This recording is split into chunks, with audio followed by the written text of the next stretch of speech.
my car wasn't just a machine.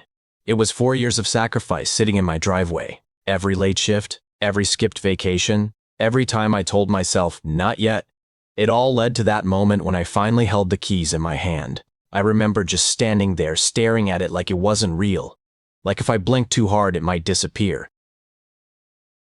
That car meant something. It was proof that I could actually follow through on something big. And maybe that's why what happened next hit harder than I ever expected. Because the truth is, from the very first day I brought it home, something felt off. Not obvious, not loud. Just a quiet tension in the air I couldn't explain at the time. I should have trusted that feeling.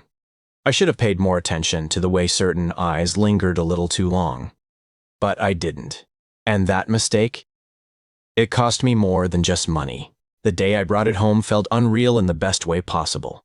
The engine had this deep, controlled rumble that you don't just hear, you feel it in your chest. The paint caught the sunlight perfectly, like it was designed to be admired.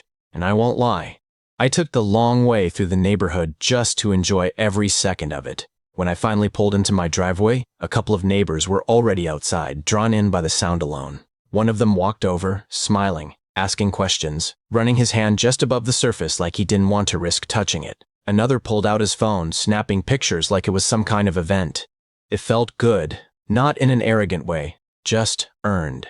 Like all those years of waiting had finally turned into something real.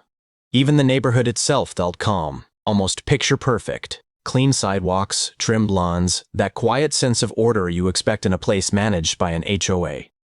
At the time, it felt like I had brought my dream into the perfect environment. Looking back now, that's almost ironic.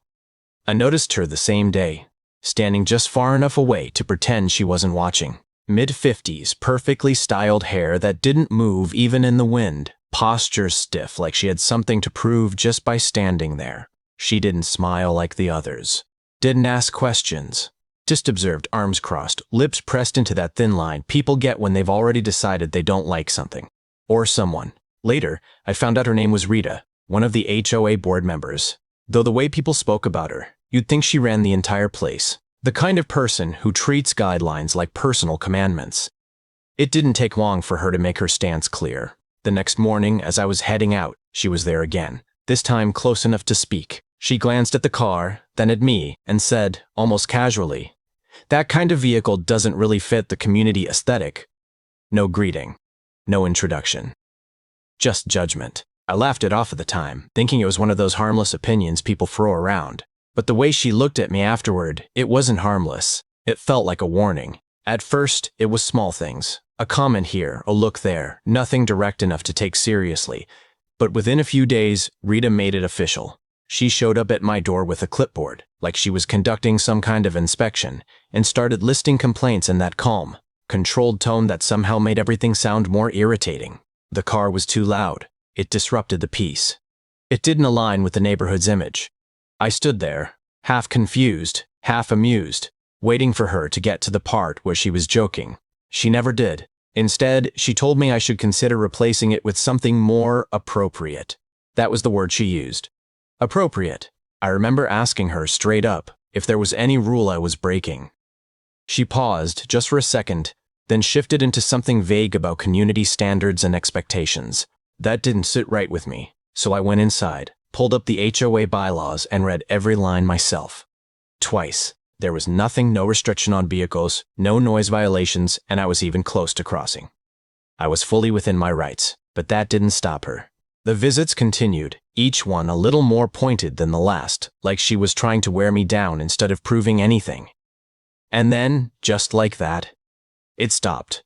No more knocks on my door, no more side comments as I pulled into the driveway, no more clipboard patrols pretending to be routine checks. Rita disappeared from the pictures so completely that it almost felt unnatural. At first, I didn't question it. I figured she finally realized she didn't have anything to stand on and decided to move on. Life slipped back into that same calm rhythm it had before. The neighbors were still friendly, the street still quiet, and my car sat exactly where it always had, untouched and perfectly fine. But there was something about that sudden silence that didn't sit right with me. It wasn't relief. It was more like a pause, the kind that comes right before something shifts, in a way you can't undo. I remember thinking, briefly, that it was strange how quickly everything went back to normal. I should have trusted that instinct, because that silence wasn't peace. It was preparation. I didn't even realize something was wrong until I stepped outside that evening. At first glance, everything looked normal, like any other day on my street. The same quiet houses, the same still air. But then I saw my car, and my stomach dropped instantly. It didn't look like my car anymore. The first thing I noticed was the red spray paint across the rear panel, thick and aggressive, like someone had taken their time making sure I would see it clearly.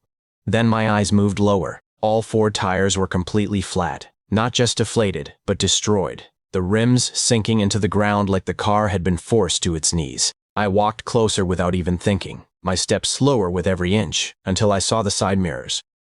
Both of them were snapped clean off, hanging loose or missing entirely. My heartbeat felt louder than anything else around me. I remember just standing there for a second, trying to convince myself I wasn't seeing it right, that maybe this was some kind of cruel mistake or prank. But the more I looked, the more real it became. And then I saw the words painted across the back window, bold and deliberate. That's when the anger hit. Not slowly, not in waves, but all at once. I didn't even waste time calling anyone at first. I just turned around and went straight back inside, my hands shaking more from anger than anything else. The moment I shut the door, I headed for my laptop and pulled up the security footage. Every second of it felt heavier than the last as I scrubbed back through the timeline. And then I saw her. Rita. At first, she looked cautious, almost careful, like she knew she was crossing a line. Hoodie pulled up, gloves on, scanning the street before stepping closer. But what she didn't realize was that every angle was covered. She moved into full view of the camera without even noticing it. And that's when she started. The spray paint came first, quick and deliberate. Then the tires, then the mirrors, no hesitation, just pure intention. And right before she walked away, she turned slightly toward the camera and flipped it off. That small gesture said everything. I leaned back in my chair, staring at the screen, feeling something shift inside me. The anger was still there, but now it had direction. This wasn't just damage anymore. It was proof, real, undeniable proof. And for the first time since I saw my car, I wasn't just reacting. I was planning. The next morning, I didn't act a morning. I called my lawyer, and the moment I played him the footage, his entire expression changed. No jokes, no small talk, just a slow lean back in his chair and a quiet, "Yeah, she's done." That's when everything shifted from emotion to structure. We started documenting everything, every frame of video, every detail of damage, every cost tied to the repair. It stopped being about anger and started becoming a case. Meanwhile, word started spreading in the neighborhood. Jake saw the footage and didn't even hesitate. He told me we were bringing it to the next HOA meeting, and that's exactly what we did. A few days later, we stood in a packed room while the screen behind us lit up with undeniable proof. The same footage, the same moments, played out in front of every homeowner and every board member. The room went from quiet curiosity to full shock in seconds. People whispered, heads turned, and for the first time, the balance of power in that room wasn't on her side. It wasn't just about what she did anymore. It was about everyone seeing it. And now, there was no way to hide it. Court day felt unreal. Like everything had been building toward this single moment. Rita walked in first, acting confident, almost smug, like she still believed she could talk her way out of it.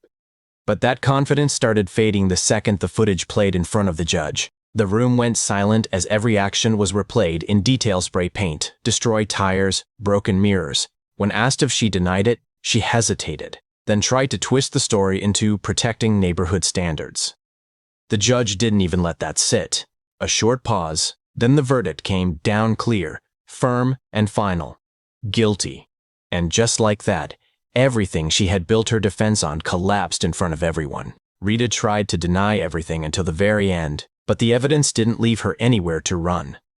By the time the judge finalized the ruling, there was nothing left of her argument. She was ordered to pay for every bit of damage, plus additional penalties, and was removed from her HOA position immediately. Watching her lose control of the situation she once dominated felt like something finally snapping back into place. I didn't feel loud about it, just calm, like the story had reached its natural ending. Outside the courtroom, everything felt lighter, like I could finally breathe again. The car was gone for repairs, but the weight of what happened wasn't mine to carry anymore. Some people call it revenge, but for me, it was just accountability catching up. If you were in my place, would you have handled it differently or pushed it this far?